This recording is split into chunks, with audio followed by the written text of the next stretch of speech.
स्वागत है दोस्तों आपका मेरे channel learn through current affair में। तो इस वीडियो में हम बात करेंगे इस मंथ के करंट अफेयर की इन सिंपल एमसीक्यू फॉर्मेट।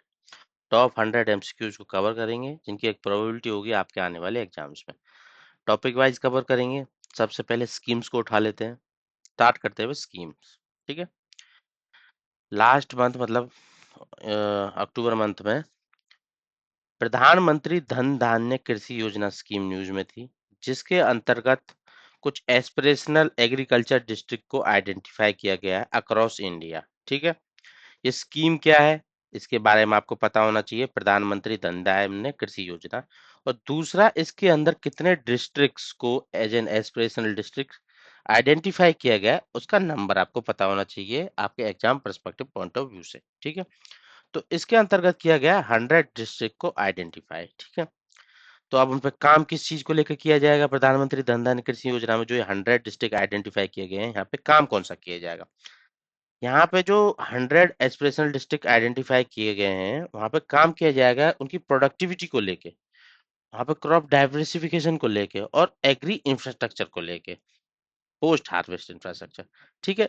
मतलब जिन चीजों में ये जो डिस्ट्रिक्ट्स हैं वो लैग कर रहे हैं, उन सब पे काम किया जाएगा, इम्प्रूवमेंट लाई जाएगी, ताकि यहाँ पे प्रोडक्टिविटी बढ़े, क्रॉप में डाइवर्सिफिकेशन आए, और एग्रीकल्चर इंफ्रास्ट्रक्चर में एक तरीके से चेंजेस आए। ठीक है। तो उसमें प्रधानमंत्री धन धान्य कृषि योजना के अंतर्गत 100 डिस्ट्रिक्ट को सिलेक्ट किया गया है। 6 साल का इस स्कीम का टेन्योर है। 25 से स्टार्ट होके 31 तक जाएगी। 24,000 करोड़ रुपए इसमें गवर्नमेंट लगाने वाली है। ठीक है, इन 5 6 सालों के अंदर।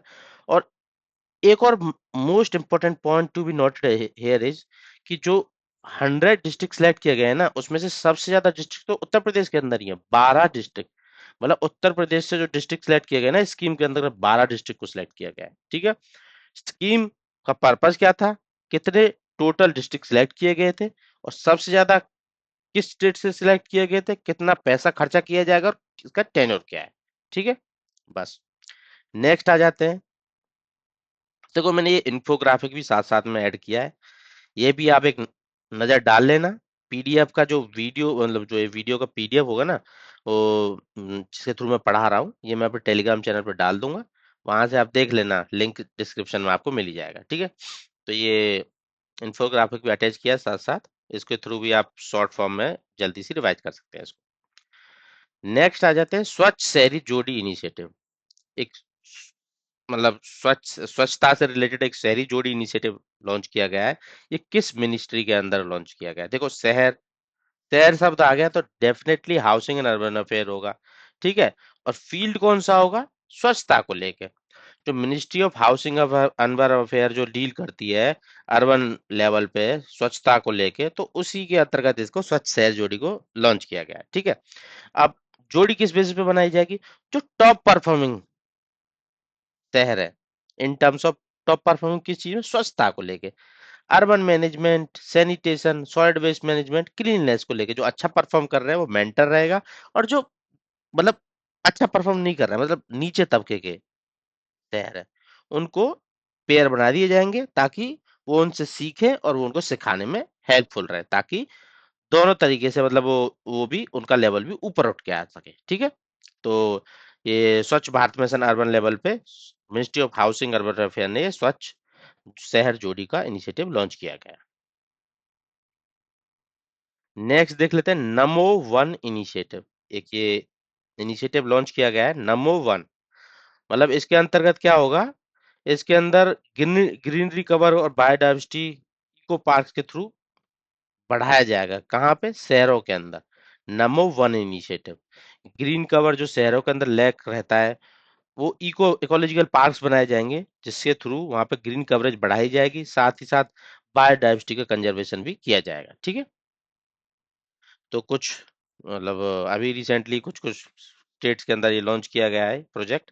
मानेसर में, जैसे हरियाणा के अंदर, लखनऊ में, यूपी के अंदर। इसमें क्या होगा, ट्री प्लांटेशन किया जाएगा, बायोडाइवर्सिटी कंजर्वेशन किया जाएगा, पॉल्यूशन को कंट्रोल किया जाएगा, वो इकोलॉजिकल पार्क बना के एक तरीके से शहरी इलाकों के अंदर।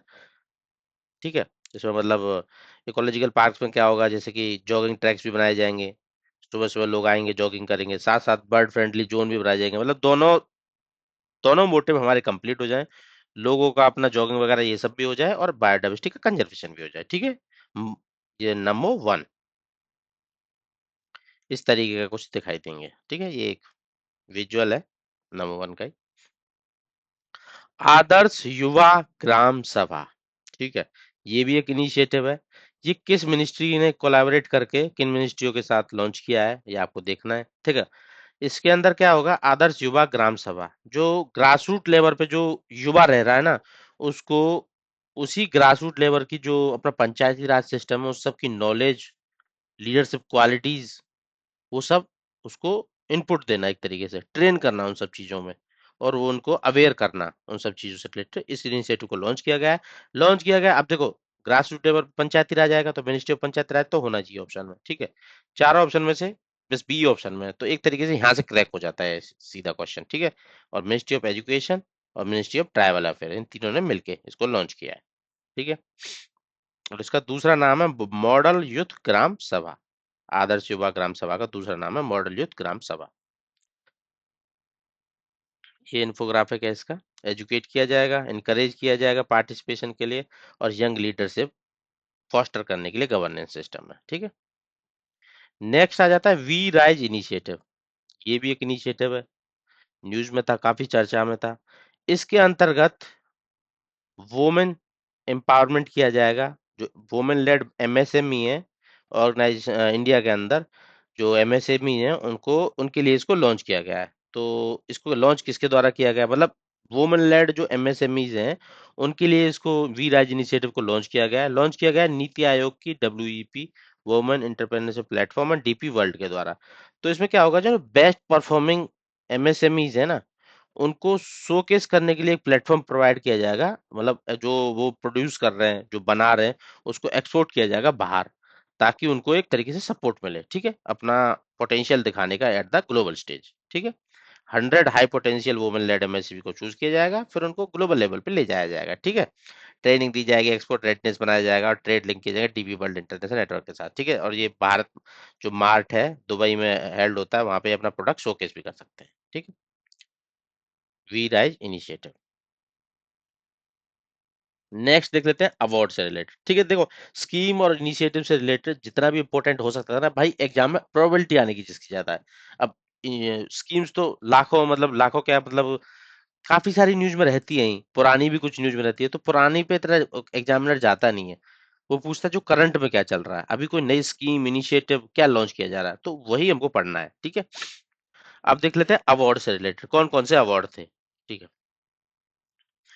2025 में नोबेल प्राइज दिया इकोनॉमिक साइंस में। 2025 के जो नोबेल प्राइज डिस्ट्रीब्यूट किए गए इस साल, उसमें इकोनॉमिक साइंस में किस किस को दिया गया है ये आपको पता होना चाहिए। ये दिया गया है जोएल मोकेर, फिलिप एगियोन और पीटर हॉविट को, ठीक है। ये नाम आपको तीनों याद रखने चाहिए, इसका ट्रिक मैं बाद में अटैच किया हूँ, वो भी मैं आपको बताऊंगा। Nobel prize in economic science किसको दिया गया है? Joel Mokyr, Philippe Aghion and Peter Howitt, ठीक है। इसके इसके सरनेम से हम याद करेंगे इसको, MAH, माह। किस चीज में इन्होंने कंट्रीब्यूट किया है इकोनॉमिक साइंस में? इनका कंट्रीब्यूशन रहा है इनोवेशन ड्रिवन इकोनॉमिक ग्रोथ को लेके, ठीक है। इसके लिए इनको इस फील्ड में कंट्रीब्यूट करने के लिए इनको इनोवेशन ड्रिवन इकोनॉमिक ग्रोथ, तो उसके लिए इनको ये नोबेल प्राइज दिया गया है, ठीक है। Joel Mokyr, Philippe Aghion, Peter Howitt. अब इनकी जो सरनेम है ना, उससे इसको याद रखा जा सकता है, जैसे इसका मा एम, इसका ए, इसका एच, तो ये होगा माह, ठीक है। अब उसका फुल फॉर्म होगा माह ट्रैक ग्रोथ, ठीक है। Mokyr, Aghion, Howitt. माह ट्रैक ग्रोथ, टेक्निकल ग्रोथ मतलब innovation led destructive creative destruction के थ्रू ग्रोथ करना, ठीक है। ये इनका फील्ड था वर्क का, और ये ट्रिक थी इनको, न्यूमोनिक्स थी याद करने की, मार्ट है ग्रोथ।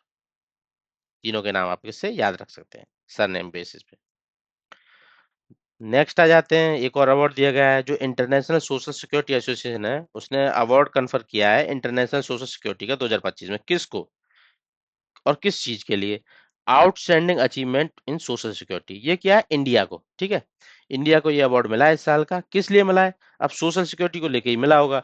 रिमार्केबल जो इनिशिएटिव है इंडिया के, अचीवमेंट्स हैं स्ट्रेंथनिंग करने के लिए सोशल सिक्योरिटी सिस्टम को, डिजिटल इंक्लूजन को, और एक्सपेंड करने के लिए सोशल प्रोटेक्शन कवरेज के, ठीक है। तो ये अवार्ड इंडिया को दिया गया है। नेक्स्ट आ जाता है फिर से नोबेल प्राइज का क्वेश्चन। फिजियोलॉजी और मेडिसिन में किसको दिया गया है? ये दिया गया है मैरी ई ब्रुनकॉव, फ्रेड रैमसेल, सिमन सकुची। ठीक है, इनका भी हम सरनेम से ही याद रखेंगे नाम, बी आर एस। ठीक है, बी आर एस आप याद रखना, अभी मैं ट्रिक बता दूंगा आपको। तो इन्होंने किस फील्ड में काम किया है, उसके लिए इनको ये फिजियोलॉजी मेडिसिन में अवार्ड दिया गया है। ये दिया गया पेरिफेरल इम्यून टॉलरेंस और रेगुलेटरी टी सेल के फील्ड में काम करने के लिए। ठीक है, इसमें क्या बताया इन्होंने? इन्होंने बताया कि कैसे रेगुलेटरी टी सेल, टी रेग्स बोलते हैं जिनको, प्रिवेंट करता है अपने इम्यून सिस्टम को अटैक करने से बॉडी के ऑन टिश्यूज पे। मतलब हमारा जो इम्यून सिस्टम होता है, जो बाहर से जो एंटीजन्स आते हैं उन्हीं पे ही वो अटैक करता है। ठीक है, हमारे खुद के टिश्यूज पर अटैक नहीं करता। वो हमको कैसे प्रिवेंट करता है बॉडी के रेगुलेटरी सिस्टम को अटैक करने से खुद के ऑन टिश्यूज पे। ठीक है, तो उसी को लेके ये स्टडी की गई है, उसी बेसिस में तीनों को ये अवार्ड दिया गया है फिजियोलॉजी और मेडिसिन फील्ड में। अब ट्रिक क्या है? BRS immune shield. ठीक है, नाम ब्रूनोकॉव, रैमसेल, सगुची। ठीक है, BRS immune shield. Immune shield जैसे उन्होंने अनकवर किया है कि बॉडी शील्ड करती है इम्यून अटैक करने से और खुद के टिश्यूज पे। BRS regulatory shield, immune shield. ठीक है, बी से ब्रेन, आर से रेगुलेटरी, एस से शील्ड, बीआरएस। ठीक है, इससे भी आपको याद हो जाएगा, ब्रोनकॉव, रैमसेल, सगुची। नेक्स्ट आ जाते हैं फिजिक्स फील्ड में किसको ये प्राइज दिया गया है, किसको नहीं दिया गया है। ठीक है, क्योंकि तीन को दिया गया था, तो क्वेश्चन पूछ रहा है किसको नहीं दिया गया है इसमें। ठीक है, तो देखो भाई, फिजिक्स फील्ड में ये दिया गया है। पहली बात तो ये बताना चाहिए किस काम के लिए दिया गया है और किस चीज के लिए किनको नहीं दिया गया है। ठीक है, ये तीन नाम जो पहले ना, क्लार्क, डेवरोट और मार्टिनीज, इन तीनों को दिया गया है। और ये रोजर पेनरोसन को लास्ट ईयर दिया गया था, पर अभी ये तीन न्यूज में है, इनको इस साल दिया गया है, जॉन क्लार्क, डेवरोट और मार्टिनीज। ठीक है, तो सीडीएम से ही हम इसको याद करने वाले हैं। और किस चीज के लिए दिया है? For the discovery of macroscopic quantum mechanical tunnelling and energy quantisation in electrical circuits. इस चीज की डिस्कवरी के लिए इनको अवार्ड दिया गया है। ठीक है, क्वांटम फील्ड से रिलेटेड कुछ वर्क किया है इन्होंने, उस पे इनको ये अवार्ड दिया गया है। तो ट्रिक रहेगी CDM, Clarke, Devoret, Martinis, quantum leap. ठीक है, नेक्स्ट आ जाता है केमिस्ट्री फील्ड में किसको दिया गया है। केमिस्ट्री फील्ड में भी तीन लोगों को दिया गया है। और किस डेवलपमेंट, मतलब किस वर्क के लिए दिया गया? मेटल ऑर्गेनिक फ्रेमवर्क बनाने के लिए। ये क्या होगा? ट्रांसलूसेंट, ट्रांसपेरेंट रहेगा। और मतलब ये तीन लोग हैं, सुषुमा किटिगागा, रिचर्ड रॉबसन, ओमार एम यागची। ठीक है, तो ये के आर वाई, एक तरीके से किराई से आप याद रख सकते हो इसको, के आर वाई सरनेम से, किटिगागा, रॉबसन और यागी, के आर वाई किराई। ठीक है, इन्होंने एक क्रिस्टलाइन मटेरियल बना दिया है जो एक्सट्रीमली लार्ज इंटरनल सरफेस होगा और यूज किया जाएगा गैस स्टोरेज, कैटालिसिस और एनवायरमेंटल प्योरिफिकेशन के लिए, जैसे CO2 वगैरह को कैप्चर करने के लिए। ठीक है, एनवायरमेंटल पोल्यूशन को डाउन करने के लिए, मेटल ऑर्गेनिक फ्रेमवर्क वर्क करने के लिए केमिस्ट्री फील्ड में। Cry molecule gases. ठीक है, ट्रिक याद करने की।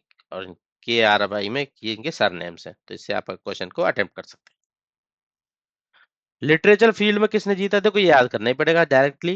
ये लेस जेलो करस, ये क्रैश जना और काई ने इसको अवार्ड को जीता है। किसके लिए? इनकी नोवेल के लिए, in the midst of apocalyptic terror, reaffirm the power of art. इसके लिए इनको अवार्ड किया गया है। पीस प्राइज, इसके दो कंटेंडर थे, ट्रम्प जी भी थे, बट ट्रम्प जी को नहीं मिला। ये मेरा मेरिया कोरेना मचाडो को। और ये कहाँ से बिलोंग करती है? वेनेजुला से बिलोंग करती हैं।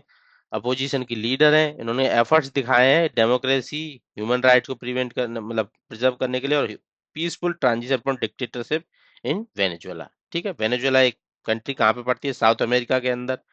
ठीक है, वहां पे इनको ये अवार्ड दिया गया है, किसके लिए? पीस प्राइज के लिए।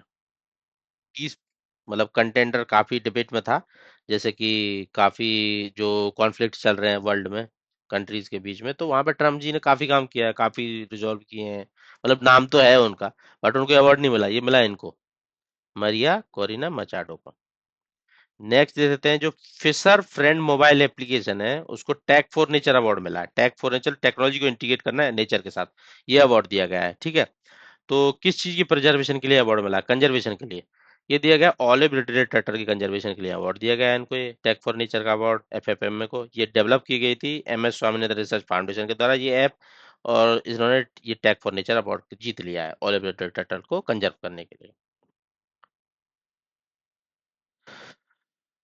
नेक्स्ट आ जाते हैं एबल प्राइज, ये मैथमेटिक्स फील्ड में दिया जाता है, एल्जेब्रिक एनालिसिस और रिप्रेजेंटेशन थ्योरी के लिए दिया गया है। अब वो पर्सनैलिटी कौन है जिनको ये दिया गया है, ठीक है। तो ये पर्सनैलिटी है मसीका मसाकी काशीवारा, तो इनको ये अवार्ड दिया गया है। अब एबल प्राइज क्या है, एक तरीके से नोबेल प्राइज है मैथमेटिक फील्ड का ही, ठीक है। और ये जापान से बिलोंग करते हैं।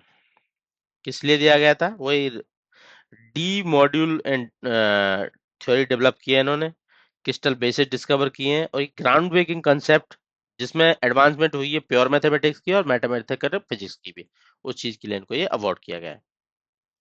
ऑपरेशन कुछ न्यूज में थे, देख लेते हैं। ओलो ट्राइब एम्पावरमेंट प्रोग्राम, ठीक है। तो उसके अंतर्गत एक ऑपरेशन न्यूज में था, ओलो ट्राइब को एम्पावर करने के लिए एक प्रोग्राम न्यूज में था, मतलब एक उसको ऑपरेशन ही बोलते हैं। तो वो किस स्टेट के अंदर था और उस इनिशिएटिव का नाम क्या था, ठीक है। ओलो ट्राइब, ओलो ट्राइब कहाँ से बिलोंग करती है, अरुणाचल प्रदेश से। क्वेश्चन सीधा हिट हो जाता है, ओलो ट्राइब अरुणाचल प्रदेश से। ऑपरेशन सद्भावना, ये ऑपरेशन था जिसके अंतर्गत ओलो ट्राइब की जो वोमेन है ना, उनको असम राइफल की के द्वारा उनको लाइवलीहुड सपोर्ट के लिए ट्रेनिंग दी जाएगी, स्किल डेवलपमेंट के लिए, ठीक है। ये स्विंग वगैरह की ट्रेनिंग दी जा रही है ओलो ट्राइब को, असम राइफल्स के द्वारा वहां पे, ठीक है। और उसमें भी खोंसा बटालियन, ठीक है, समझ आता है। ऑपरेशन सद्भावना by Assam rifles in Arunachal Pradesh for skill based empowerment of ओलो ट्राइब वुमेन। अपॉइंटमेंट कुछ न्यूज में थी, बेस्ट है अपॉइंटमेंट, अच्छे से देख लेना। जस्टिस सूर्यकांत, सूर्यकांत बनने वाले हैं next chief justice of India. किसको सक्सीड करके, बी आर गवई को, ठीक है। ये नवंबर आई थिंक 24-23 नवंबर के अराउंड उनका टाइम पीरियड खत्म हो जाएगा, फिर उसके बाद जस्टिस सूर्यकांत बनने वाले हैं, ठीक है, chief justice of India. Image इनका अटैच किया गया है। 53rd chief justice of India बनेंगे। चेयरपर्सन किसको अपॉइंट किया गया, एट्थ पे सेंट्रल कमीशन का, वो किया गया जस्टिस रंजना प्रकाश देसाई को। एट्थ पे कमीशन जो अपना पे कमीशन वगैरह लगते हैं, 8वें नंबर का है, अभी इसके लिए इफेक्टिव होगा लगभग लगभग फर्स्ट, मतलब 2026 की 1 जनवरी से। बट क्या होगा, रिपोर्ट आने में टाइम लगता है, 18 मंथ के लगभग लगभग। तो फिर एरिया वगैरह दिया जाएगा बैक डेट से, पर अभी जानने लायक क्या है कि एट्थ पे कमीशन की चेयरपर्सन कौन है, एग्जाम पॉइंट ऑफ व्यू से रंजना प्रकाश देसाई, ठीक है। और किस चीज पे काम करते हैं, वही सैलरी वगैरह कितनी हाइक कर देनी चाहिए, पेंशन जो लोगों की रिटायर हो चुके हैं उनकी कितनी, और अलाउंस वगैरह क्या क्या देना चाहिए सेंट्रल गवर्नमेंट एम्प्लॉय पेंशनर को लेके, ठीक है। एक और सबसे बेहतरीन क्वेश्चन, जापान की पहली prime minister, female prime minister कौन बनी है, ये बनी है सनाया टकीची। पार्टी कौन सी है इनकी, लिबरल डेमोक्रेटिक पार्टी। जस्ट प्रतिभा एम सिंह भी न्यूज में थी, ये चेयरमैन बनी है इंटरनेशनल ऑर्गेनाइजेशन के एडवाइजरी बोर्ड ऑफ जजेस की, 2002 साल के टेन्योर के लिए। तो वो इंटरनेशनल ऑर्गेनाइजेशन कौन है जिसकी चेयरमैन बनी है एडवाइजरी बोर्ड ऑफ जजेस की, 2 साल के लिए टेन्योर के लिए।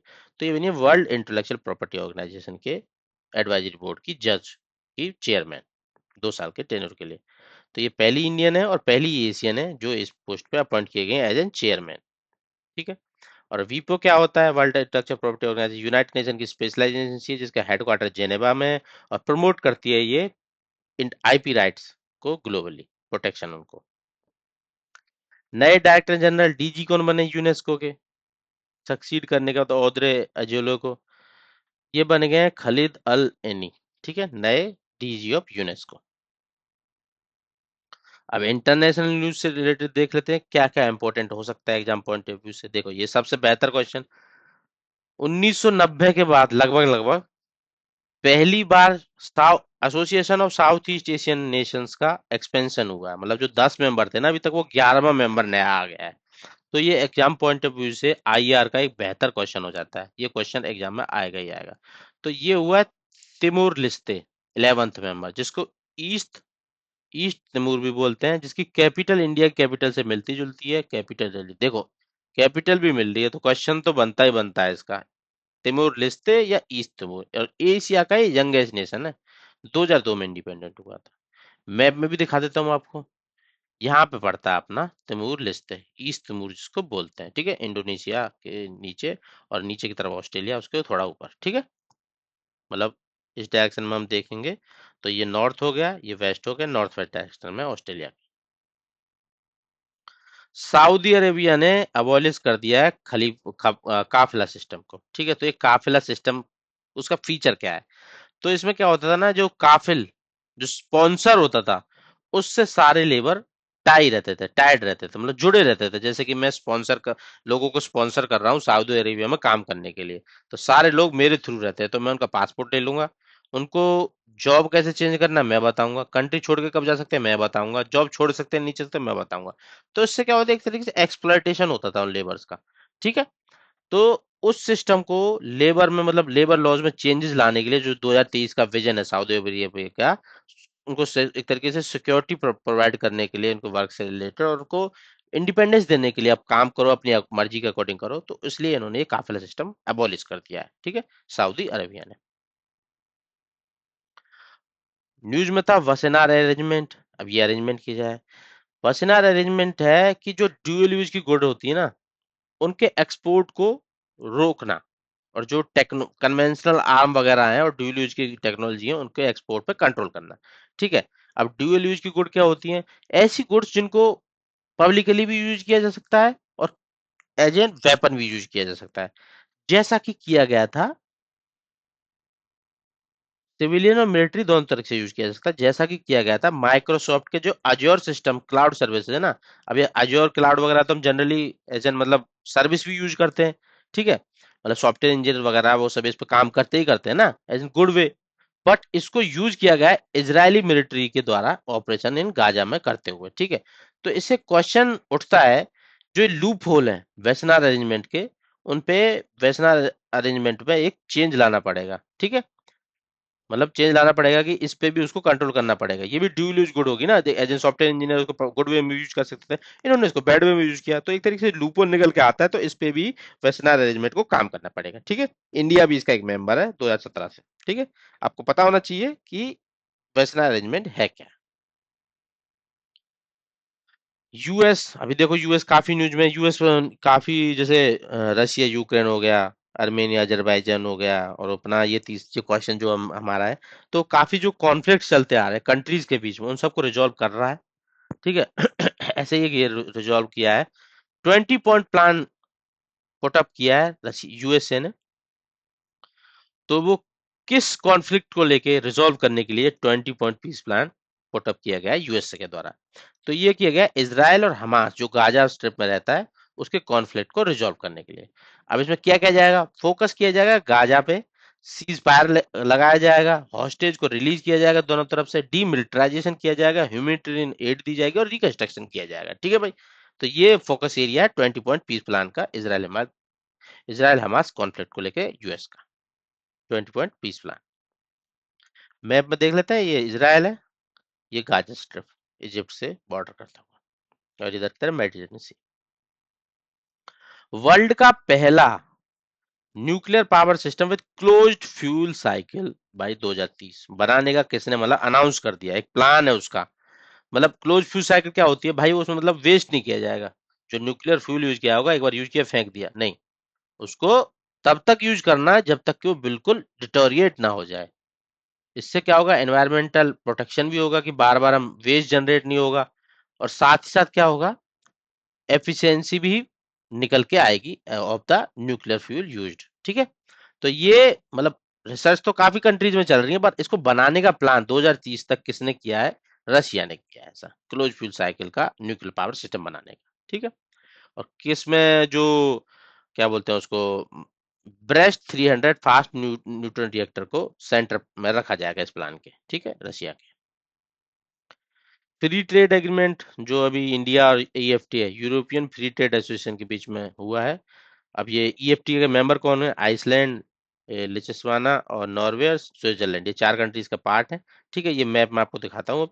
तो इनके बीच में ये इफेक्ट में कब से आएगा? फ्री ट्रेड एग्रीमेंट हुआ है इंडिया और ईएफटी मेंबर्स के बीच में, अब ये अक्टूबर 2025 से इफेक्ट में आ गया है। ठीक है, अब मैप के थ्रू देख लेते हैं कि इंपॉर्टेंट हो जाता है ईएफटी के मेंबर कंट्रीज कौन से हैं। ये नॉर्वे हो गया अपना, ये आइसलैंड हो गया, ये लिचुआना और स्विट्जरलैंड हो गया। तो ये चार कंट्रीज हैं ईएफटी के member, exam point of view से। पहली वर्ल्ड की कंट्री जिसने ट्रिपली एनिमिलेट कर दिया, मतलब तीन जो डिसीज ट्रांसमिट होती है mother to child, HIV, syphilis और हेपेटाइटिस बी, और वैलिडेट किया है जिसको WHO ने। तो पहली कंट्री कौन सी बनी है? तो पहली कंट्री बनने वाली है ये मालदीव्स, इंडियन ओशियन के अंदर, ठीक है। तो पहला मतलब ऐसी कंट्री जिसने ट्रिपल एलिमिनेशन किया है तीन डिसीज का जो मदर से चाइल्ड में ट्रांसमिट होती है, HIV, सिफेलिस, हेपेटाइटिस बी। इन डिसीज का नाम भी आपको पता होना चाहिए, पूछ सकता है कि तीन कौन सी डिसीज थी वो, और साथ ही साथ कंट्री का नाम आपको पता होना चाहिए, ठीक है। वर्ल्ड की पहली है ये मालदीव्स। पोर्ट पसनी भी न्यूज में था। अब ये न्यूज में क्यों था? ये किस कंट्री के अंदर है? ये पाकिस्तान के अंदर है। अब न्यूज में क्यों था?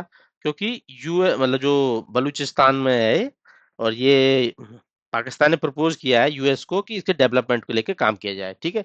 मतलब आप यहाँ पे इन्वेस्ट करो, हम आपको ये पोर्ट देते हैं। तो ये एक तरीके से अल्टरनेट भी ढूंढा उन्होंने चाइना के इन्फ्लुएंस को, जो ग्वादर पोर्ट पर ऑलरेडी काम कर रहा है बेल्ट एंड रोड इनिशिएटिव के अंदर, उसको कम करने के लिए, ठीक है भाई। मैप में देख लेते हैं, क्वेश्चन कई बार यह आ सकता है कि नॉर्थ टू ईस्ट, मतलब ये ईस्ट टू वेस्ट, आप बताइए तो ये पोर्ट्स कहाँ पड़ते हैं। देखो जैसे ईरान के अंदर चाबार पोर्ट है इंडिया का, फिर उसके ईस्ट में जाएंगे तो ग्वादर पोर्ट है, उसके भी ईस्ट में जाएंगे पोर्ट पसनी, जहाँ पर यूएस को प्रपोज किया। तो ठीक है, देखो वेस्ट टू ईस्ट आपको पता होना चाहिए और ईस्ट टू वेस्ट भी आपको पता होना चाहिए, ऐसा भी क्वेश्चन आपके एग्जाम में निकल के आ सकता है। पहली लैटिन अमेरिकन कंट्री जिसने यूथनेशिया को लीगलाइज कर दिया थ्रू लॉ, लीगलाइज करना थ्रू लॉ, ठीक है। तो ये करने वाली है यूरुगे। अब देख लेते हैं लैटिन अमेरिका क्या है, ये शब्द भी आपको पता होना चाहिए, ठीक है। लैटिन अमेरिका मैक्सिको से लेके नीचे के साउथ अमेरिका तक, बीच के सेंट्रल अमेरिका को इंक्लूड करके सारा कंट्री ऐसे बोला जाता है लैटिन अमेरिका। और जो कंट्री जिसने यूथनेशिया को लीगलाइज किया है थ्रू लॉ, वो है यूरुगे। ये आपको मैप में दिखाई दे सकता है, अर्जेंटीना के और ये ब्राजील के नीचे ग्रीन कलर वाली, ये उरुग्वे, ठीक है। तो डिग्निफाइड डेथ विल भी बोलते हैं इसको, यूथनेशिया को। ऐसे कोलंबिया ने भी किया था पहले, कोलंबिया ये दिखा दे रही है आपको, बट उसने किया था सुप्रीम कोर्ट के थ्रू, मतलब कोर्ट की रूलिंग के थ्रू। लॉ के थ्रू करने वाला उरुग्वे पहला है। साइंस पे आ जाते हैं। CMS-03 न्यूज में था। ये क्या है? ये इंडिया की हैवीएस्ट कम्युनिकेशन सैटेलाइट है जो इसरो लॉन्च करने वाला है, ठीक है। हैवीएस्ट कम्युनिकेशन सैटेलाइट लॉन्च करने वाला है इसरो इसको, CMS-03 को, ठीक है। इसका वेट है लगभग लगभग 4400 किलो किलो केजी। इसका दूसरा नाम है GSAT-7R, कम्युनिकेशन सैटेलाइट है। और ये कम्युनिकेशन किस फील्ड में, मतलब किस चीज के लिए कम्युनिकेशन प्रोवाइड करेगी? ये डिफेंस और मैरीटाइम के लिए कम्युनिकेशन प्रोवाइड कराएगी सैटेलाइट, ठीक है। और इसको LVM-3M5 से लॉन्च किया जाएगा श्रीहरिकोटा से, ठीक है। ये एक तरीके से स्ट्रेटेजिक कम्युनिकेशन नेटवर्क है इंडिया का, सैटेलाइट है। CMS-03 human rated launch vehicle mark 3, HLVM-3, मतलब ये LVM-3 का एक तरीके से प्रोटोटाइप टाइप बनाया हुआ है, एक अनवेल किया गया है BM Birla science centre Hyderabad के अंदर। तो ये किससे रिलेटेड है HLVM-3? तो ये गगनयान जो अपना स्पेस में जाने वाले हैं, क्रूड मिशन है, तो उसका एक पार्ट है। BM बिरला साइंस सेंटर के अंदर ये लगाया गया है। इसकी हाइट है 65 फीट। एक रॉकेट है, उसका एक मतलब एक तरीके से मॉडल लगाया गया है वहां पे, ठीक है। और इसको डेवलप किया गया इसरो के विक्रम साराभाई स्पेस सेंटर के द्वारा। मतलब ये ह्यूमन रेटेड LVM-3 का एक डेवलप्ड वर्जन है, इसरो के विक्रम साराभाई स्पेस सेंटर के द्वारा developed. Newly discovered quasi moon of earth 2025 में डिटेक्ट किया गया है, उसका नाम क्या है? क्वासाई मून आपको पहला पता होना चाहिए। ये मतलब उसका जो सन के अराउंड वो रिवॉल्व कर रहा है ना, एक तरीके से वो सिंक्रोनाइज हो जाता है अर्थ के रेवोल्यूशन के साथ, ठीक है। बट साथ ही साथ वो अर्थ के जो ग्रेविटेशनल फील्ड है ना, वो अर्थ के चारों तरफ नहीं घूम रहा, वो घूम सूर्य के चारों तरफ ही रहा है। और वो अर्थ के ग्रेविटेशनल फील्ड से भी लिंक नहीं है, जैसे कि सन अपना अर्थ का मून है ना, वो मून भी नहीं है, और वो एक तरीके से प्लेनेट भी नहीं है, ठीक है। तो वो क्वासी मून की कैटेगरी में आ जाता है। अर्थ का डिटेक्ट किया गया है, उसको नाम रखा गया 2025 PN-7 के नाम से, ठीक है। और जिसको डिस्कवर किया गया है पेन स्टार्स 1 टेलीस्कोप, हवाई में जो लोकेटेड है उसके थ्रू। ये ऑर्बिट कर रहा है सन के अराउंड, सिंक्रोनाइज कर रहा है अर्थ के रेवोल्यूशन के साथ, ठीक है। 2025 PN-7। और ये जैसे अपीयर तो होगा जैसे कि ऑर्बिट कर रहा है अर्थ को, बट ये जैसे ग्रेविटेशनल जैसे मून बाउंड है ना, ऐसे बाउंड नहीं है अपने अर्थ के ग्रेविटेशन फील्ड के साथ। और इसको दूसरा नाम अर्जुना 2025 भी दिया गया है, ठीक है। PN-7 की जगह अर्जुना भी बोल सकता है। एक तरीके से एस्ट्रॉयड है। मैत्री टू, अब ये क्या है? मैत्री आपने सुना ही होगा काफी बार, अगर जनरल स्टडीज पढ़ते हैं कि एग्जाम की तैयारी कर रहे हैं तो मैत्री आपने सुना ही होगा कि ये इंडिया का रिचेस्ट स्टेशन है इन अंटार्कटिका। तो ये चौथा आने वाला है, मैत्री का अपग्रेडेड वर्जन आने वाला है। ठीक है, 2029 तक आएगा। देख लेते हैं कौन लीड करेगा इसको बनाने में। National centre for polar and ocean research under ministry of earth science, ये इसको लीड करेगा। ठीक है, मैत्री को रिप्लेस करेगा। अब इंडिया के एग्जिस्टिंग कितने हैं? 3 ऑलरेडी हैं, मैत्री, उसके नीचे दक्षिण गंगोत्री जिसको डिकमीशन कर दिया गया, और भारती। ठीक है, अब मैत्री का अपग्रेडेड आने वाला, फोर्थ रहेगा ये। ठीक है, ऐसा नहीं कि अब एग्जिस्टिंग वर्ग कितने हैं वो अलग चीज हो जाएगी। अगर मैत्री को बंद कर देंगे तो मैत्री टू और भारती दो ही वर्किंग रहेंगे। और अगर ये पूछे कौन सा है, फोर्थ नंबर का है। ठीक है, मिशन दृष्टि न्यूज में, इसको कौन डेवलप कर रहा है? ये मिशन दृष्टि को किसने डेवलप किया? ये कर रही है गैलेक्स आई। ठीक है, एक स्टार्टअप है स्पेस सेक्टर का। ठीक है, और ये क्या करने वाले हैं, ये एक वर्ल्ड की पहली multi sensor earth observation satellite बनाने वाले हैं, जो integrating optical and synthetic aperture rated sensor होगा, और एक ही प्लेटफॉर्म पर। ठीक है, मतलब multi sensor earth observation satellite होगी ये। ठीक है, गैलेक्सी आई के द्वारा बनाई वाली मिशन दृष्टि के अंदर। ठीक है, ये इनेबल करेगी ऑल वेदर रियल टाइम अर्थ का ऑब्जर्वेशन। इसमें 8 से 12 सैटेलाइट का एक कॉन्स्टलेशन बनाया जाएगा 2029 तक। ऑर्गेनाइजेशन का नाम, purpose and the mission name, mission दृष्टि।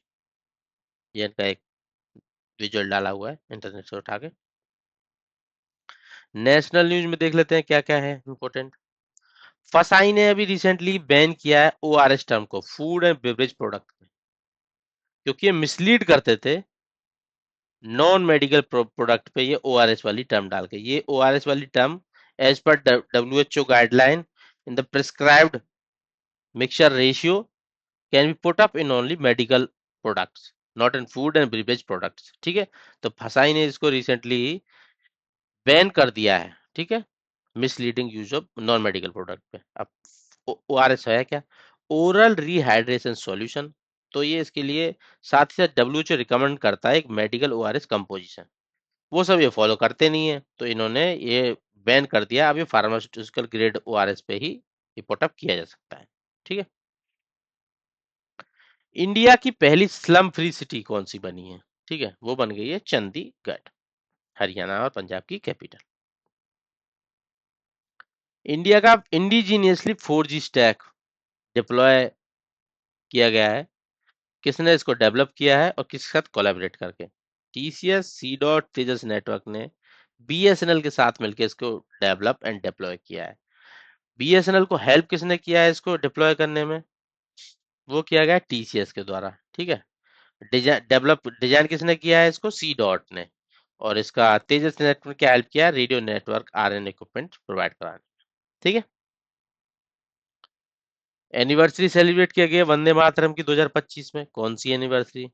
150वीं एनिवर्सरी, क्योंकि इसको 1875 में बंकिम चंद्र चटर्जी के द्वारा लिखा गया था। और ये पहली बार अपीयर हुई थी आनंद मठ बुक की बुक थी 1882 में। ठीक है, तो 1875 से लेकर अब तक 2025 तक 150 साल हो गए, तो वही से एनिवर्सरी की सेलिब्रेट की गई है।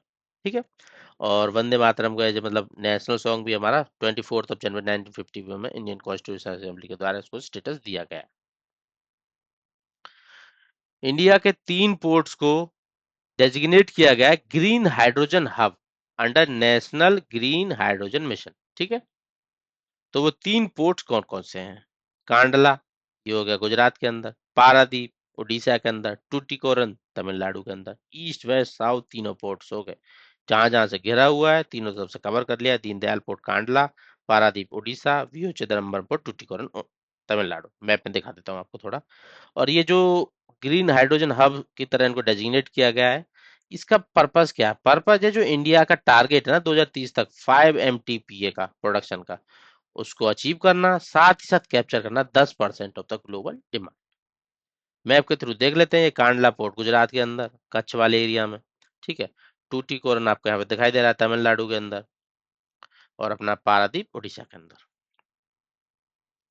इंडिया का लार्जेस्ट एआई हब बनने वाला है। अब ये किस के कोलैबोरेशन के थ्रू बनने वाला है? गूगल, अडानी, भारती एयरटेल तीनों मिलकर साथ में बनाने वाले हैं लार्जेस्ट एआई हब को। एआई हब करते क्या काम आपको पता ही होगा। अब ये लार्जेस्ट आपका इन्फोग्राफ है कि कहाँ पे बनने वाला है, विशाखापट्टनम आंध्र प्रदेश के अंदर। ठीक है, काम किया जाएगा वही AI research innovation data infrastructure digital transformation boosting India position as a global AI leader. ठीक है, लोकेशन और कौन कोलैबोरेट करके इसको एआई को बनाने वाले हैं वो एग्जाम पॉइंट ऑफ व्यू से काफी इंपोर्टेंट है।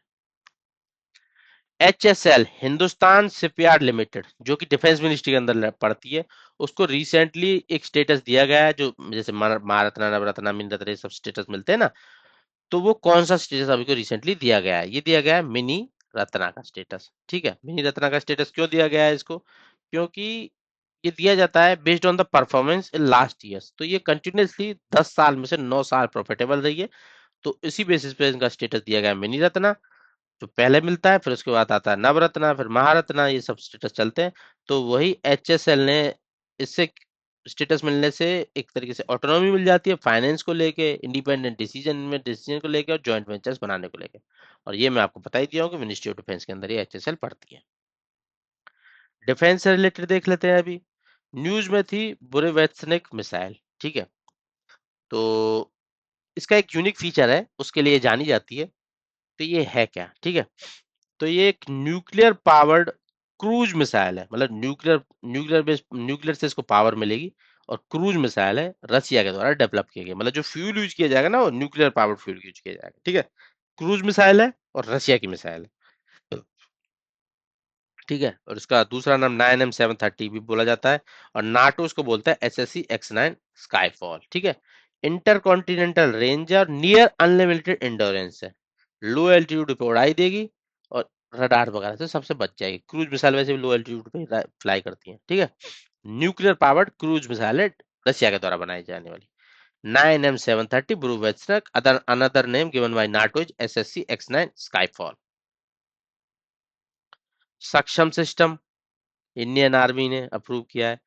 ये क्या है, situational awareness of kinetic soft and hard kill asset management, मतलब ये एक सिस्टम जो डेवलप किया गया है, इसके थ्रू जो भी जैसे इंडिया की तरफ कोई अनमैन्ड एयरक्राफ्ट आ रहा है, कोई मिसाइल सिस्टम आ रहा है, तो उसको न्यूट्रलाइज करने के लिए बाई सॉफ्ट वे और बाई हार्ड वे इस सिस्टम को डेवलप किया गया है। ठीक है, इंडिजिनियस सिस्टम है, काउंटर करेगा US drone grid system, Bharat electronic limited के द्वारा डेवलप किया गया है। ठीक है, और डिप्लॉय किया जाएगा एडीएन आर्मी डेटा नेटवर्क के द्वारा। नेक्स्ट रहता है अनंत शस्त्रा, रिसेंटली न्यूज में था, इंडिजीनियसली डेवलप मिसाइल सिस्टम है। इसको पहले किस नाम से जाना जा सकता है, मतलब मिसाइल डिफेंस सिस्टम है ये इंडिया का इंडिजीनियसली डेवलप अनंत शस्त्रा। तो पहले इसको जाना जाता था QRSM, quick reaction surface to air missile. ठीक है, डीआरडीओ ने डेवलप किया है, और प्रोडक्शन का जो टारगेट दिया गया है भारत इलेक्ट्रॉनिक्स लिमिटेड और भारत डायग्नोस्टिक लिमिटेड को, बीईएल बीडीएल दोनों को। ठीक है, Anant Shastra another name of QRSM, short range रहती है ये। इंडिया का पहला private helicopter final assembly line setup की जाएगी, मतलब प्राइवेट ऑर्गेनाइजेशन बनाएगी असेंबली लाइन इसके असेंबल करने के लिए हेलीकॉप्टर्स को। तो ये वेमगल कर्नाटक में बनाई जा रही है, और ये कहाँ पे पड़ता है, कोला डिस्ट्रिक्ट के अंदर पड़ता है, और टाटा एडवांस सिस्टम और एयरबस का एक जॉइंट वेंचर है प्राइवेट। ठीक है, private sector final assembly line, और इसके अंतर्गत H125 हेलीकॉप्टर बनाए जाएंगे। ठीक है, joint venture, location and the helicopters produce. DRDO का स्टार सिस्टम मिसाइल सिस्टम है, उसका प्राइम पर्पस क्या है, तो ये क्या है ना कि स्टार मिसाइल सिस्टम है, ये एक तरीके से ट्रेनिंग पर्पस के लिए जो हमारे इंटरसेप्टर सिस्टम है ना उनको ट्रेन किया जाएगा। ये सुपरसोनिक सिस्टम है, इसमें स्टार का मतलब ये एस सुपरसोनिक ऐसा आ जाएगा, और टारगेट वाला टार आ जाएगा, तो स्टार उससे बोला जा रहा है इसको, supersonic target for training and testing interceptor system. मतलब ये मिसाइल सुपरसोनिक स्पीड पे उड़ेगा, हमारे इंटरसेप्टर सिस्टम इसको इंटरसेप्ट करेंगे, तो इससे हमारा उनको टेस्टिंग के लिए उनको ट्रेन करने के लिए इंटरसेप्टर को इंडिया के, इसलिए मिसाइल सिस्टम को बनाया गया है डीआरडी के द्वारा स्टार मिसाइल। ठीक है, कॉम्बैट नहीं है, एक थ्रेट सिमुलेटर है, मतलब उसको एक तरीके से टेस्टिंग की जाएगी इसके अंतर्गत हमारे इंटरसेप्टर सिस्टम की। Martlet light multi role missile LMM, ये भी न्यूज में था, तो ये किस कंट्री का है, यूनाइटेड किंगडम का है, मतलब लाइट वेट है और मल्टी रोल है, मतलब जो ये छोटी थ्रेड्स आती है ना, तो उसके लिए ये यूनाइटेड किंगडम के द्वारा बनाया गया है। 2025 की ग्लोबल रैंकिंग निकली थी, दो डिफरेंट डिफरेंट। उसके अकॉर्डिंग इंडियन एयरफोर्स की कुछ रैंकिंग आई है। एक रैंकिंग कैपेबिलिटी को लेके है और दूसरी रैंकिंग स्ट्रेंथ को लेके है। तो कैपेबिलिटी को लेके रैंकिंग कितनी रैंक मिली है इंडियन एयरफोर्स को, और स्ट्रेंथ को लेके कितनी मिली है। तो कैपेबिलिटी को लेके थर्ड मिली है, मतलब चाइना से आगे हो जाते हैं, यूएस रशिया से पीछे हैं बट चाइना से आगे हैं, तीसरे नंबर पर आ जाते हैं। और स्ट्रेंथ में अगर बात करते हैं वो फोर्थ नंबर पे है, उसमें हम चाइना से पीछे हो जाते हैं, मतलब यूएस रशिया चाइना और उसके बाद इंडिया। स्ट्रेंथ के बेस पे फोर्थ है और कैपेबिलिटी के बेस पे तीन है। अब कैपेबिलिटी की रैंक किसने दी है, ये world directory of modern military aircraft 2025 की रैंक है, ये कैपेबिलिटी पे दी है। ठीक है, तो इसने हमने इंडिया को चाइना से आगे बताया इसने, WDMMA के द्वारा। और जो ग्लोबल फायर पावर 2025 का इंडेक्स है उसके अकॉर्डिंग फोर्थ पोजीशन पे है वो, फ्लीट स्ट्रेंथ को लेके। ठीक है, यूएस रशिया चाइना के बाद। दोनों रैंक अलग अलग है, एक कैपेबिलिटी को लेके, एक फ्लीट साइज को लेके, और दोनों ही रैंक्स में यूएस टॉप पे है। ठीक है भाई, दोनों में इंडिया की रैंक और किस बेस पे रैंक किया जा रहा है और टॉप पे कौन है हर लिस्ट में, वो आपको पता होना चाहिए। INS माहे को इंडक्ट किया गया है इंडियन नेवी के अंदर। ये क्या है, ये anti submarine warfare shallow water craft है। ठीक है भाई, और इसको कोचीन शिपयार्ड लिमिटेड के द्वारा बनाया गया है। इसमें दो ही पॉइंट आपको याद रखने हैं। ये 8 का जो कोचिन शिपयार्ड को टारगेट दिया गया है, पहला है उसका INS माहे, और इसका इसको ये है क्या, anti submarine warfare shallow water craft. ये दो पॉइंट अब याद रखोगे, ये है क्या और दूसरा इसको कौन बिल्ड कर रहा है, तो उतना ही क्वेश्चन कन्वर्ट हो जाता है। ICGS अजीत और अपराजित, ये भी न्यूज में थे। ये क्या है, ये पेट्रोलिंग के व्हीकल है, fast patrolling vessel of Indian coast guard, simple खत्म। 7वें 8वें थे, इनको गोया शिपयार्ड लिमिटेड बना रहा है। न्यूज में था पोजियोडोन स्टेटस 6। अब ये क्या है भाई, ये nuclear powered under water drone Russia के द्वारा डेवलप कर दिया। जैसे UAV होता है ना, ऐसे ही अंडर वाटर भी इन्होंने बना दिया भाई। ठीक है, ड्रोन जैसे हवा में उड़ने वाले, एयर में उड़ने वाले ड्रोन होते हैं, ऐसे अंडर वाटर का ड्रोन है ये, पोसियोडोन स्टेटस 6 भी नाम है उसका, रसिया के द्वारा डेवलप किया गया है। ठीक है भाई, इसको वहां की रसिया रूबिन डिजाइन ब्यूरो के द्वारा बनाया गया है। इसको डूम्सडे भी बोलते हैं, torpedo for potential to create radioactive tsunami. मतलब एक तरीके से ये सबमरीन के द्वारा लॉन्च किया जाता है, इस तरीके से सबमरीन है, वहां से इसको लॉन्च किया जाएगा। ठीक है, ड्रोन ही है एक तरीके से, नीचे चेक करेगा कि कोई सबमरीन छुपी हुई तो नहीं है, जो भी थ्रेट्स वगैरह हो सकते हैं उन सब के लिए। पोसियोडोन स्टेटस 6 अंडर वाटर ड्रोन है ये, एक तरीके का न्यूक्लियर, रशिया के द्वारा बनाया हुआ।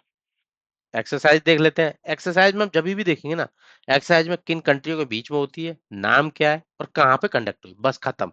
और कुछ जानना नहीं है। और तीसरा एक और पॉइंट हो सकता है, नवल है, एयर है, आर्मी एयरफोर्स वाली है, आर्मी वाली है, उतना क्वेश्चन आता नहीं है। क्वेश्चन हमेशा पूछा जाता है कि किन दो कंट्रियों के बीच में हो रही है। ये सबसे ज्यादा मतलब 100 क्वेश्चन अगर आज तक आए हैं, 100 में से 90 यही क्वेश्चन आए हैं, 90% की किन कंट्रियों के बीच में होती है। 10 क्वेश्चन कई बार आ जाते हैं कि लोकेशन को कहाँ पे कंडक्ट कराई है। ठीक है, कुछ उसका अगर यूनिक की लोकेशन होता है तो आता है। अब देख लेते हैं जेमैक्स एक्सरसाइज, ये किस कंट्री के बीच में होती है। ये होती है भाई, देखो जेमैक्स, जापान और इंडिया, सीधी सीधी बात। मैरी टाइम एक्सरसाइज है, क्यूशो जापान में हुई है, खत्म कहानी। एक्सरसाइज कोंकण, कोंकण एक्सरसाइज होती है इंडिया की यूके के साथ, क्वेश्चन खत्म, तो ज्यादा कुछ जानना नहीं।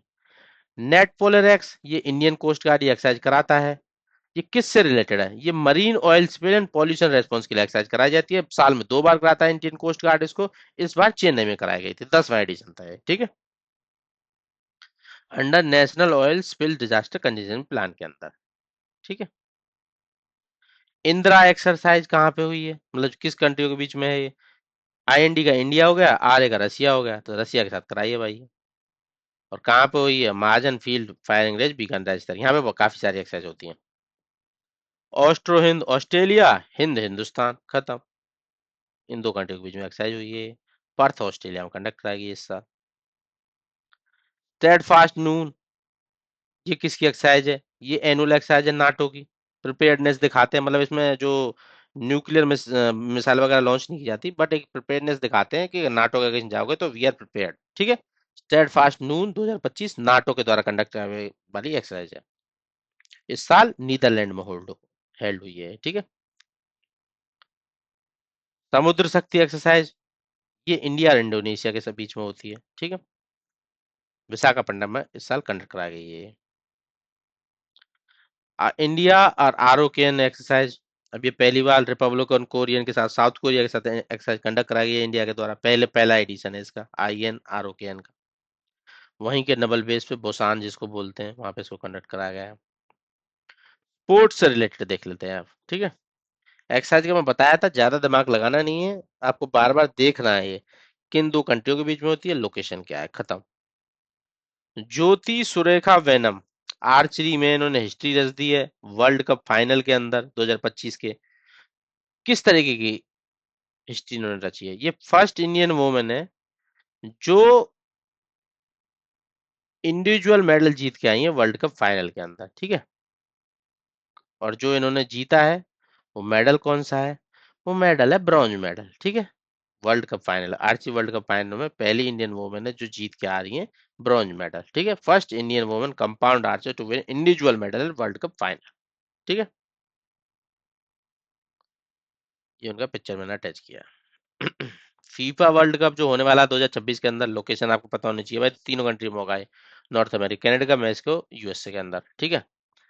कुछ यहाँ पे होगा, कुछ यहाँ पे होगा, कुछ यहाँ पे होगा, मतलब लोकेशन जैसे चेंज होती रहती है, तीनों कंट्री के अंदर होने वाला है। तो इसका मैस्कट क्या है, मैपल जायू क्लच। ठीक है। मैपल जो मूव है कनाडा का, जायू जो जैगवार है मेक्सिको का, और क्लच बॉल्ड ईगल यूएसए का। ठीक है। सिंबलाइज करते हैं unity, biodiversity, football spirit of the three host nation. इस तरीके के ये इनके मैस्कट्स हैं। इंडिया की तरफ से सबसे सक्सेसफुल पैरा एथलीट कौन है, जिसने अभी रिसेंटली तीसरा गोल्ड मेडल जीता था F64 जेवलिन के अंदर, वर्ल्ड पैरा एथलेटिक चैंपियनशिप में। तो वो रहे सुमित अंतल जी, सबसे सक्सेसफुल है भाई ये पैरा एथलीट कैटेगरी में, 3 गोल्ड मेडल जीत चुके हैं। 2025 की वर्ल्ड पैरा एथलेटिक चैंपियंस में इंडिया में जो हेल्ड हुई थी न्यू दिल्ली के अंदर, इंडिया ने अपना बेस्ट स्कोर, 17 स्कोर था इससे पहले टोटल, हाईएस्ट अभी 22 हो गया गोल्ड, सॉरी मेडल्स को लेके। तो इंडिया की रैंक कितनी रही है इसमें, ये वर्ल्ड पैरा एथलेटिक चैंपियंस में, वो रही है 10th। ठीक है। 10th है 12th है, 1 सेकेंड, 10th ही है आई थिंक। ठीक है। तो इसमें टोटल 22 थे, 6 गोल्ड 9 सिल्वर और 7 ब्रॉन्ज। और ये सरपास कर दिया जो 17 का रिकॉर्ड था अपना। ठीक है। दिल्ली के अंदर ये कंडक्ट कराई गई थी। और इसमें टॉप पे कौन है, ब्राजील, सेकंड पे चाइना। वन ऑफ द जो टॉर्च बियरर 2026 का विंटर ओलंपिक्स होने वाला है, जो इटली में होगा, मिलान कोर्टिना इटली में। तो इंडिया की तरफ से टॉर्च बियरर्स किन को सिलेक्ट किया गया है, वो किया गया अभिनव बिंद्रा जी को। ठीक है। ये इंडिविजुअल ओलंपिक गोल्ड मेडल्स रह चुके हैं, तो इनको ये एक तरीके से इंडिया की तरफ से टॉर्च बियरर सिलेक्ट किया गया है, अभिनव बिंद्रा जी। एनवायरनमेंट पे आ जाते हैं। अमेजन फेस एक्सपेरिमेंट ब्राजील में रिसेंटली कंडक्ट कराया गया है। उसका पर्पज करना है कि स्टडी करना है जो CO2 के लेवल्स राइज होने से अमेजन के रेन फॉरेस्ट पे क्या फर्क पड़ेगा। ठीक है। अमेजन फेस, अब देख लेते हैं फेस का फुल फॉर्म क्या है, free air CO2 enrichment technology को यूज किया जाएगा, ऑब्जर्व किया जाएगा कि CO2 के लेवल बढ़ने से अमेजन फॉरेस्ट पे क्या फर्क पड़ता है। अमेजन फेस ब्राजील के अंदर। 2 वेटलैंड डिक्लेयर किए गए थे रामसर साइट। ठीक है। जिससे बढ़ने जिनके ऐड होने से इंडिया के जो टोटल काउंट थी ना रामसर साइट्स की, 93 हो गई थी। तो वो थे गोकुल जलाशय और उदयपुर झील। अब उदयपुर झील कहाँ है, देख लो, वेस्ट चंपारण के अंदर। कोई पूछेगा ना उदयपुर झील कहाँ है, ये भाई बिहार के अंदर है, वेस्ट चंपारण के अंदर, गोकुल जलाशय। और इसके साथ साथ ही जो बिहार के अंदर टोटल रामसर साइट थी वो 5 हो गई थी। ये भी क्वेश्चन एक बन सकता है आपके एग्जाम में। ठीक है। और दूसरा बचा था उदयपुर झील कहाँ पे है? ये बिहार में है। टोटल काउंट कितना हो गया इंडिया के रामसर साइट का, 93 हो गया। और एशिया में जो सबसे हाईएस्ट है। ठीक है। चाइना दूसरे नंबर पर आता है। रामसार कन्वेंशन क्या है, ये ट्रीटी है कंजर्वेशन सस्टेनेबल यूज के वेटलैंड के, 1970 ईरान रामसार में इसको एक्सेप्ट किया गया था, अडेप्ट किया गया था। रिसेंटली इंडिया के बायोस्फीयर रिजर्व को इंडक्ट किया गया in the UNESCO's world network of biosphere reserve, जिसके ऐड होने से इंडिया के जो बायोस्फीयर रिजर्व की संख्या बढ़ के हो गई है 13। ठीक है। तो वो कौन सा बायोस्फीयर रिजर्व है? वो है cold desert biosphere reserve, Spiti valley, Himachal Pradesh के अंदर है, ठीक है। टोटल संख्या 13 हो गई है इंडिया की इसके ऐड होने के साथ, यूनेस्को के वर्ल्ड नेटवर्क और बायोस्फीयर रिजर्व में ऐड होने के बाद। CPCB data, centre pollution control data के अकॉर्डिंग कौन सा वो रीजन है जो वर्स्टली अफेक्टेड है ट्रोपोस्फेरिक ओजोन पॉल्यूशन, ठीक है। देखो, ओजोन दो तरीके से होती है, ट्रोपोस्फेयर में भी होती है और स्ट्रेटोस्फेयर में होती है। स्ट्रेटोस्फेयर में होती है जब गुड ओजोन होती है, जो हमको हार्मफुल यूवी रेडिएशन से बचाती है, ठीक है। बट जो ट्रोपोस्फेयर में ओजोन होती है वो अच्छी ओजोन नहीं होती, ठीक है। वो एक तरीके से नाइट्रोजन ऑक्साइड्स और वोलेटाइल कंपाउंड की इन सनलाइट में जो केमिकल रिएक्शन होती है उससे बनती है। ये काफी इरिटेटिंग होती है, इचिंग वगैरह कराती है और ये हार्मफुल रहती है ह्यूमन हेल्थ को लेकर, ठीक है। तो ये सीपी सेवा का डेटा के अकॉर्डिंग ये कहाँ पे इसका इस ट्रोपोस्फेयर ओजोन का लेवल ज्यादा है, जिस पॉपुलेशन ज्यादा अफेक्ट है, वो है दिल्ली एनसीआर वाला रीजन, ठीक है।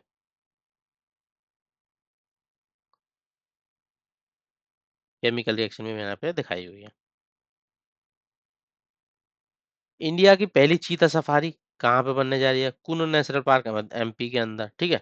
और यहाँ पे चीता कहाँ से आया? इंडिया के अंदर तो चीता थे ही नहीं। ये ट्रांसलेशन जो प्रोजेक्ट है, नामीबिया और साउथ अफ्रीका से जो चीताज को ट्रांसलोकेट किया गया था, वर्ल्ड का पहला मतलब ये इनको लेके चीताज को लेके प्रोजेक्ट था।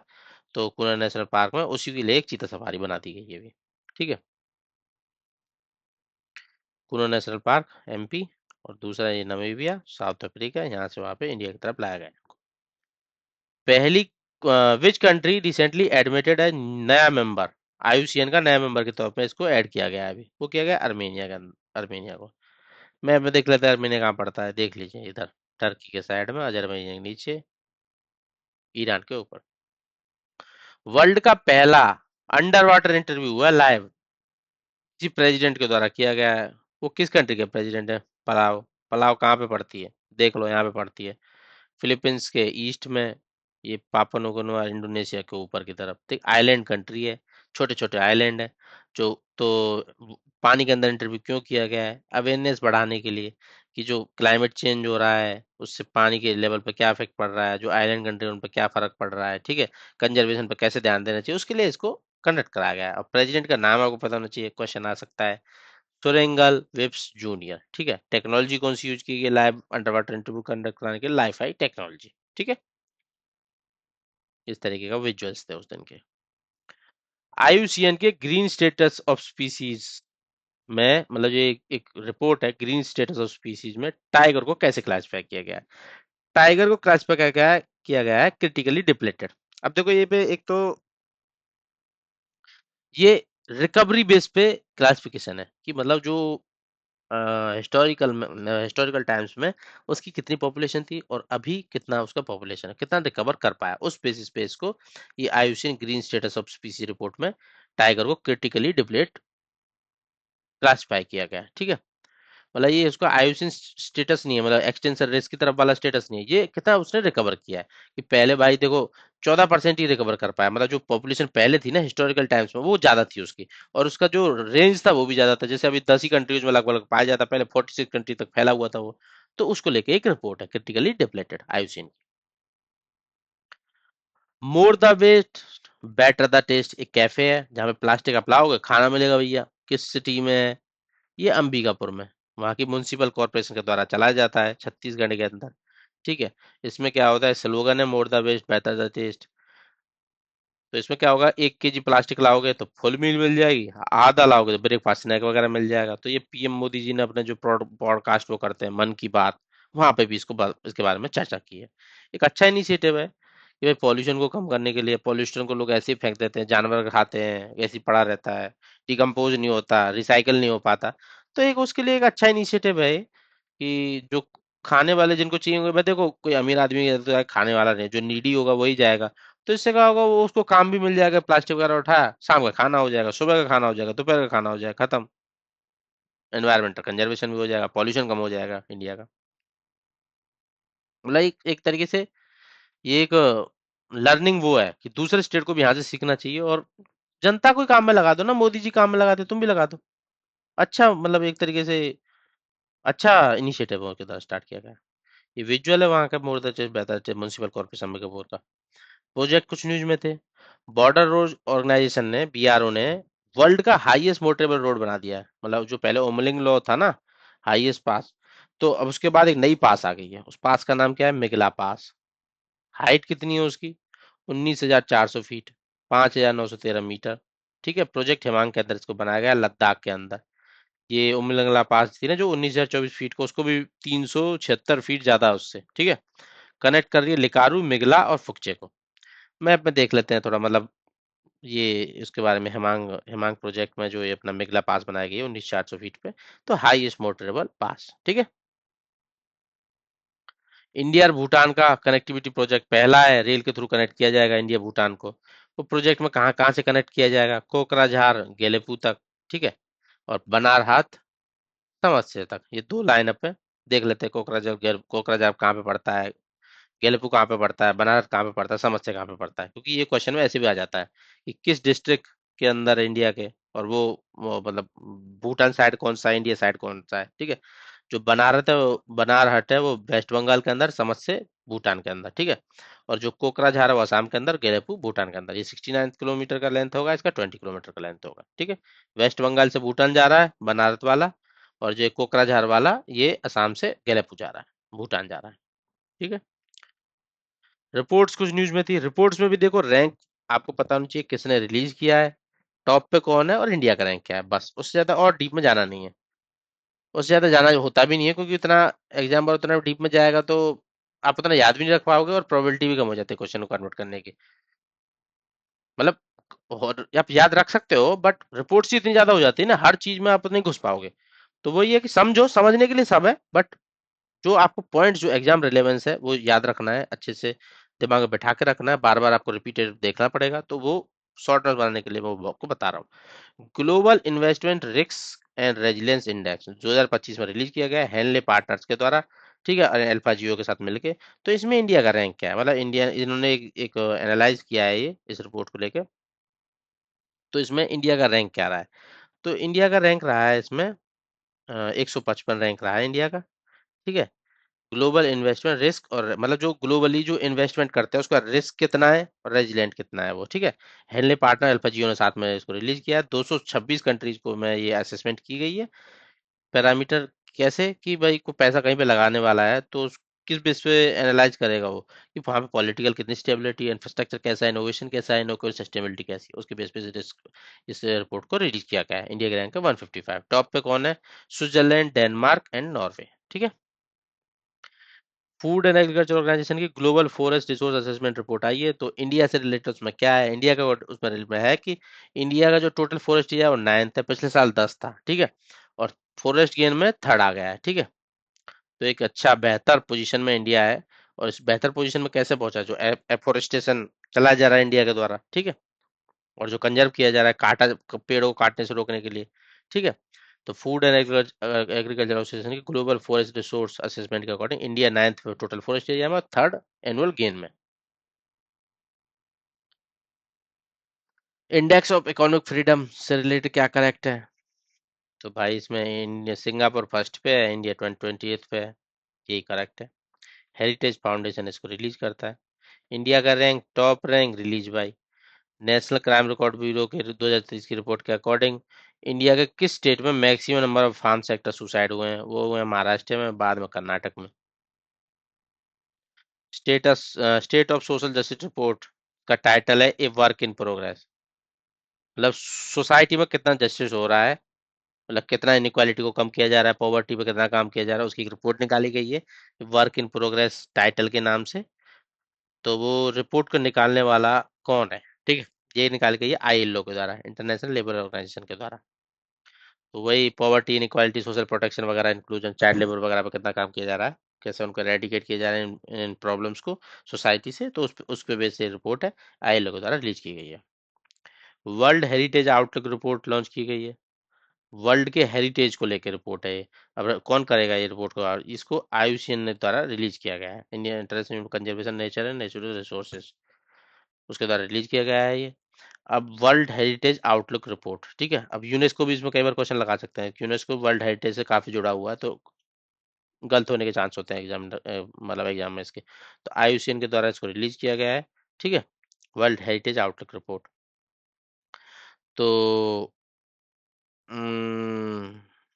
इसमें क्या किया जाएगा कि इवेल्युएट किया जाएगा, क्या थ्रेट है, क्या करंट स्टेटस है कंजर्वेशन का, और कितना मैनेजमेंट वहाँ की इफेक्टिव है उस जो साइट है उसको कंजर्व करने में, वर्ल्ड हेरिटेज को। उस पे इस रिपोर्ट के अंतर्गत इवेल्युएट किया गया है, आईयूसीएन की इस रिपोर्ट के अंतर्गत। तो इसके अंतर्गत पाया गया है जो इंडिया का वेस्टर्न घाट्स है ना, मानस नेशनल पार्क और सुंदरबन नेशनल पार्क है, वो एरिया ऑफ सिग्निफिकेंट कंसर्न है। ठीक है। कैसे कंसर्न में है? क्योंकि उन पर थ्रेट है क्लाइमेट चेंज की, इन्वेजन की, टूरिज्म की।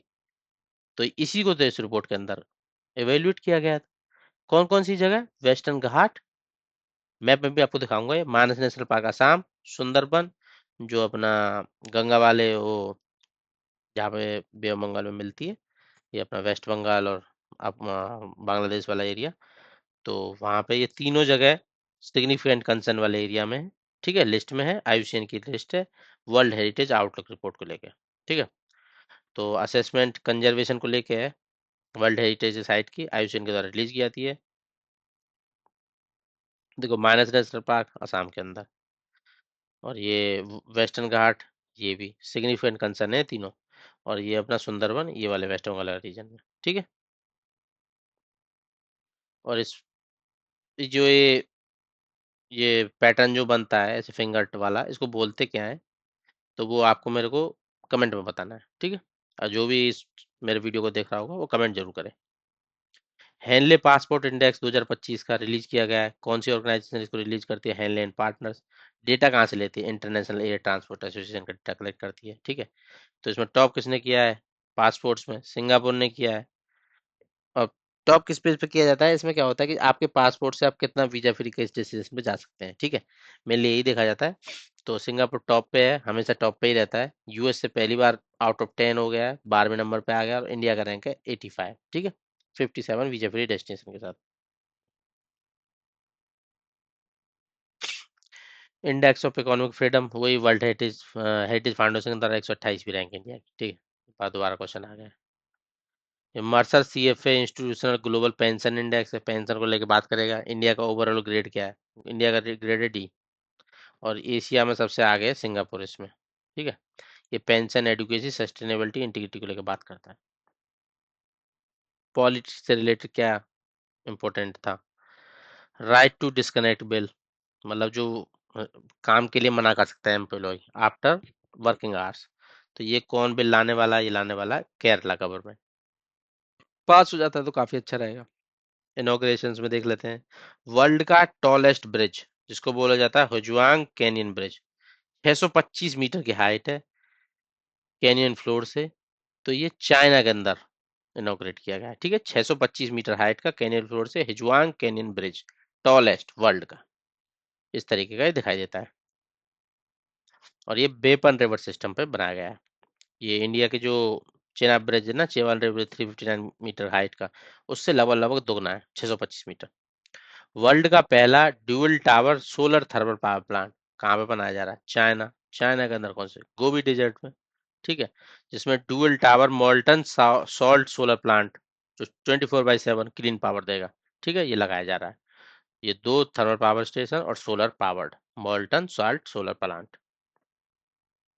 और गोबी डेजर्ट देख लो आप, चाइना और मंगोलिया के बॉर्डर पे पड़ता है गोबी डेजर्ट, वहां पे इसको लगाया जा रहा है।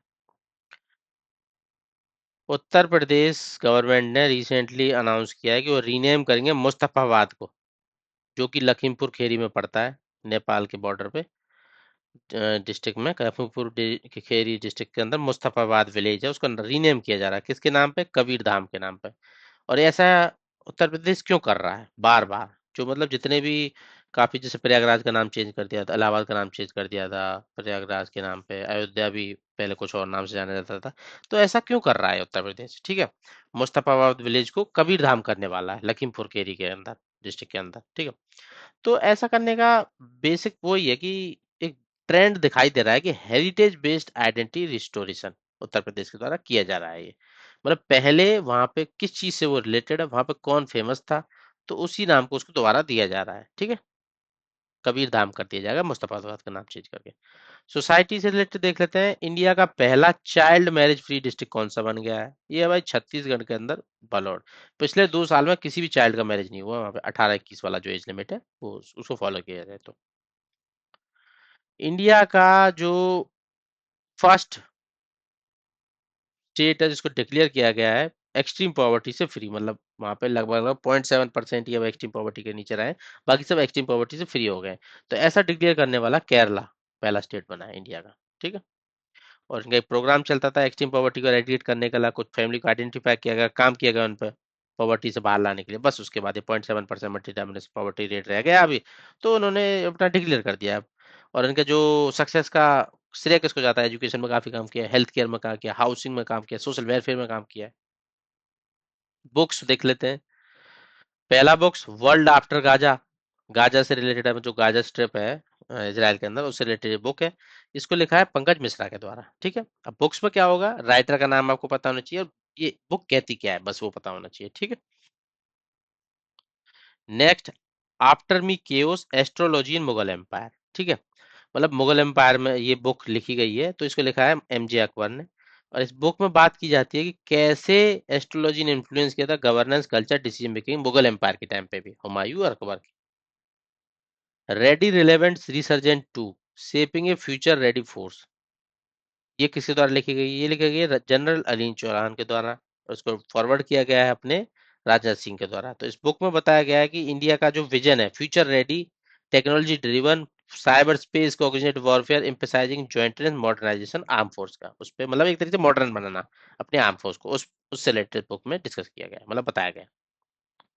इकोनॉमी इंफ्रास्ट्रक्चर से रिलेटेड देख लेते हैं। आरबीआई के द्वारा रिसेंटली सेल्फ रेगुलेटरी ऑर्गेनाइजेशन का स्टेटस दिया गया है एनबीएफसी को ओवरसी करने के लिए, एक तरीके से मॉनिटर बनाया गया है। सेल्फ रेगुलेटिंग ऑर्गेनाइजेशन क्या होते हैं? मॉनिटर होती हैं। एनबीएफसी फील्ड के लिए बनाया गया है।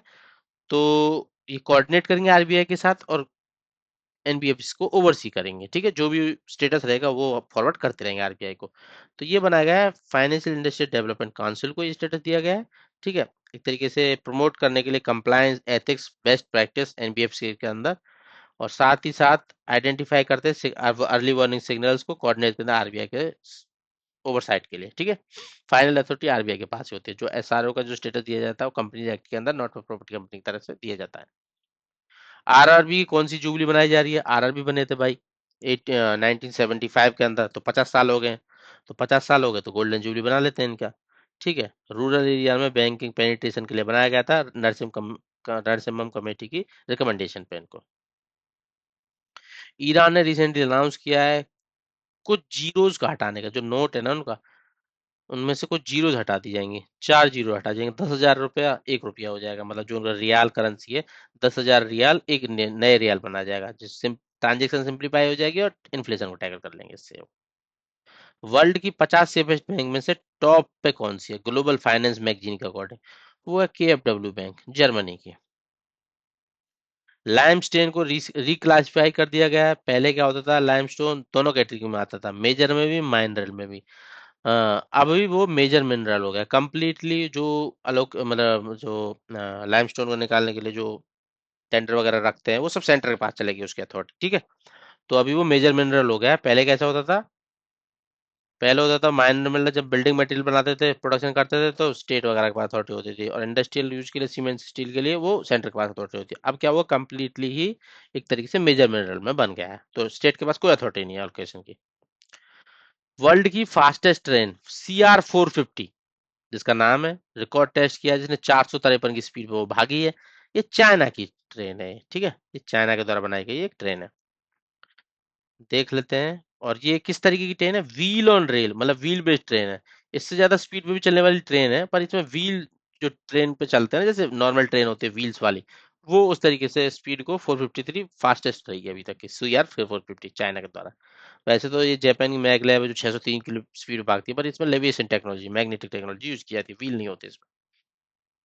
ज्योग्राफी में, इंडिया का ओनली मड वॉल्केनो, जो मतलब इंडिया में एक ही मड वॉल्केनो है, वो इरप्ट हुआ है। तो काफी साल, 2 डेकेड की डोरमेंसी, मतलब लगभग लगभग 2 डेकेड की डोरमेंसी के बाद, तो उसका नाम क्या है और किस कहाँ पे पड़ता है? इसको बोलते हैं बारातंग आइलैंड के अंदर, अंडमान निकोबार में ही पड़ता है। ठीक है। ओनली मड वॉल्केनो इंडिया का। मैप मैं आपको दिखा देता हूँ। मैप में ये रहा अपना अंडमान निकोबार का आइलैंड और उसके अंदर ये बारटांग आइलैंड, ठीक है। साइक्लोन न्यूज में था साइक्लोन शक्ति। तो इसको ये नाम किसने दिया है साइक्लोन शक्ति? इसको दिया गया है श्रीलंका के द्वारा, ठीक है। फेस्टिवल से रिलेटेड, मेरा हाउ चोंगवा, ये फेस्टिवल न्यूज में था, जिसमें प्रमोट किया जाता है यूनिटी हिली और वैली कम्युनिटीज के बीच में। तो ये किस स्टेट का फेस्टिवल है? मेरा हाउ चोंगवा, ये मणिपुर स्टेट का फेस्टिवल है, ठीक है। इसमें जो मैती कम्युनिटी है, जो वैली वाले लोग हैं और जो हिल वाले लोग हैं, उनके बीच में एक तरीके से साथ लाने के लिए, उनको यूनिटी बनाए रखने के लिए इस फेस्टिवल को सेलिब्रेट किया जाता है मणिपुर के लूनर मंथ के दौरान, अक्टूबर महीने। ऑपरेशन कुछ न्यूज में थे हाईची 6। ये ऑपरेशन किसका है? ये इंटरपोल का ऑपरेशन है। इस ऑपरेशन के अंतर्गत जो ग्लोबल बेस पे साइबर इनेबल्ड फाइनेंशियल क्राइम हो रहे हैं, उन पे उनके अगेंस्ट काम किया जाएगा, जैसे कि फिशिंग के through, romance scam, investment fraud, online sextortion, money laundering, business, मतलब जो फाइनेंस से रिलेटेड साइबर क्राइम्स है, उन पे क्रैकडाउन किया जाएगा इंटरपोल के द्वारा। हाईची 6 ऑपरेशन का नाम है। स्पीसीज एक न्यूज में थी, ये लास्ट क्वेश्चन है इस सीरीज का, मतलब इस मंथ के करंट अफेयर्स का जो प्रोबेबल होंगे आपके एग्जाम पॉइंट ऑफ व्यू से, यही बेस्ट है आई सीन। मतलब अगर आप कंजर्वेशन स्पीसीज का पूछेंगे जो न्यूज में थी, उनमें से सबसे एग्जाम में प्रोबेबल क्वेश्चन यही है, यही है, यही है। कैसे देख लेते हैं। कंजर्वेशन स्टेटस चेंज हो गया भाई ग्रीन सी टर्टल का, जो पहले इंडेंजर्ड में था ना, अभी इंडेंजर्ड में नहीं है, अभी लीस्ट कंसर्न हो गया है। देखो कितना तगड़ा क्वेश्चन है, एग्जामिनर पूछे तो क्यों ना पूछे। अब एफर्ट्स किए होंगे तभी इंडेंजर्ड से लीस्ट कंसर्न में आया है भाई। एंटी पोचिंग एक्टिविटीज क्या कर रहे हैं, हेबिटेट रिस्टोरेशन को लेके, नेस्टिंग साइट की रिकवरी को लेके, ठीक है। तो ये क्वेश्चन अपने आप में ही इंपॉर्टेंट हो जाता है किसी भी एग्जाम में। अगर स्पीसीज कोई न्यूज में है, उससे क्वेश्चन उठता है, तो ये क्वेश्चन फर्स्ट पे है, टॉप प्रायोरिटी। देख लेना, याद रख लेना अच्छे से। लीस्ट कंसर्न है, स्टेटस है अभी, ठीक है। तो ये थे कुछ टॉप। अभी मैं इसमें 100 लिखा हूं यहाँ पे, तो हो सकता है 100 से दो पांच ज्यादा हो और दो पांच नीचे भी हो सकते हैं, मैंने काउंट नहीं किया है। बट बेस्ट एमसीक्यूज थे इस मंथ के, जो एक प्रोबेबल एमसीक्यू होंगे आपके आने वाले एग्जाम में। एक आइडिया लगेगा आपको आपके एग्जाम में क्या आने वाला है।